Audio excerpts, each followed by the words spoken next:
this little matter of Coach Kenotro is going to be in Morocco, and some players are saying this probably is an opportunity for some of these guys to show the coach what they can do, and they probably might just be on the plane to Russia. Do you see any of that happening? Do you see any of those players probably impressing the coach enough to get a call?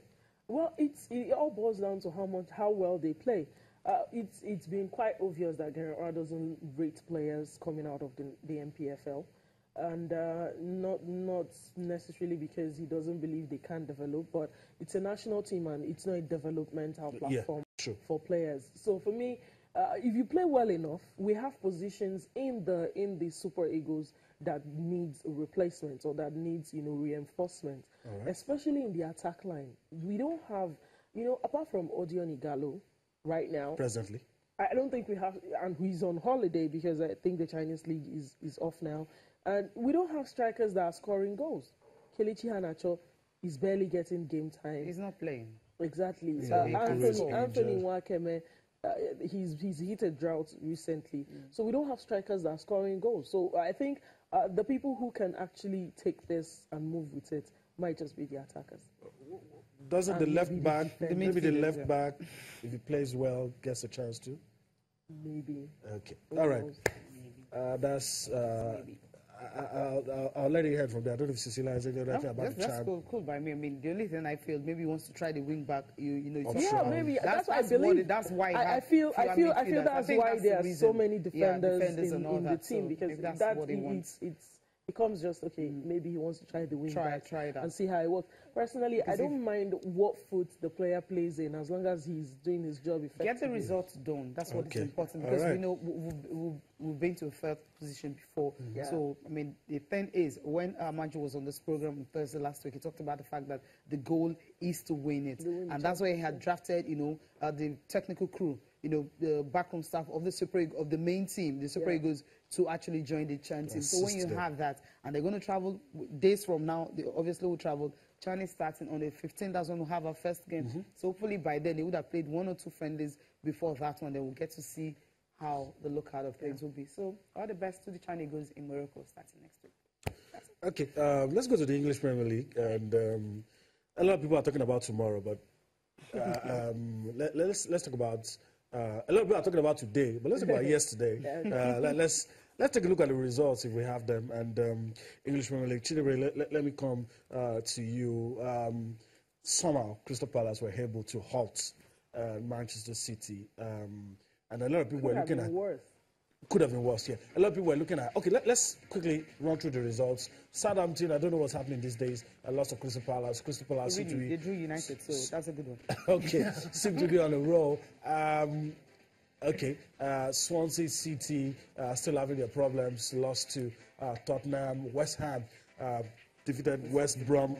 I don't know what the problem is with West Brom. Maybe they'll sack the manager they got in less than a month. Who knows? And Manchester City, I mean, with all their fury and anger, came down heavily on Watford 3-1. Any of these results come as a surprise to you? No, maybe Crystal Palace, but then it's expected that they're on the rise. Had a fantastic game against City in the weekend, so you expect them to build on the momentum, and I think they have the players to prosecute, staying in the EPL. For me, I think West Brom, they are one of those teams that have been escaping. They're always at the periphery of relegation battle. It's beginning just like it caught up with Sunderland last season. It's beginning to catch up with a couple of teams. Swansea, for me, I felt they should not have let Paul Clement go, because the new manager you're bringing in, yes, he has 1 month to sign players, but how much are you willing to give him?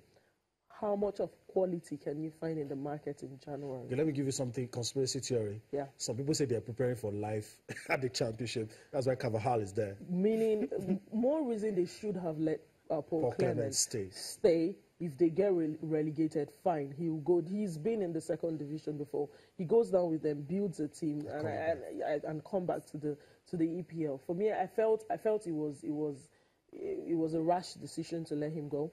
Carvajal got a win in his first time out, and they might have felt justified with their decision.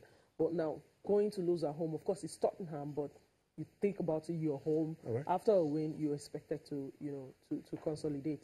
Your before we talk about Manchester City and today's game, your candidate for the next sack, because a lot of names are just. I think I'll say Mark. Yeah, okay.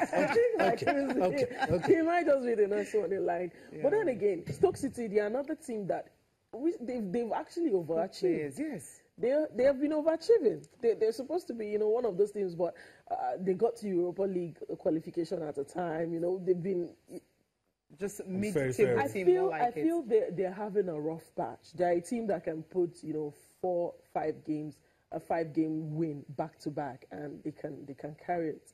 I believe they're a team like that, and with the way the table is right now, if you put 3 wins together, you leave the relegation zone. For me, I think if they don't do that very soon, I think Marquise might just be the next. Okay, a few minutes to break, but let's talk about City. Pep Guardiola's complaining about the fixtures, some of his players getting injured. I mean, Cecilia, and does he have any reason to be angry with anybody? He has the players, he has...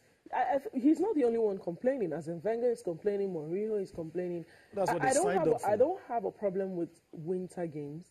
I have a problem with the way they pack the fixtures. I think it's strenuous on players. Even when you have the elaborate bench, it still strains players because certain players will have to play all those games. Injuries setting, desperation with other players, and you see reckless tackles, and you just lose players. So for me, I think maybe they should look at the schedule. But then again, you signed on for it. Deal with it. Okay. Yeah, because he knew what it's like to be in England, so he came to it. I mean, where you're coming from, a place where you have winter breaks from Spain to Germany, and then you're coming to England. So deal with it. Deal with it, Pep. Okay. Break now. We'll come back. We'll be talking about Arsene Wenger. What's he up to presently?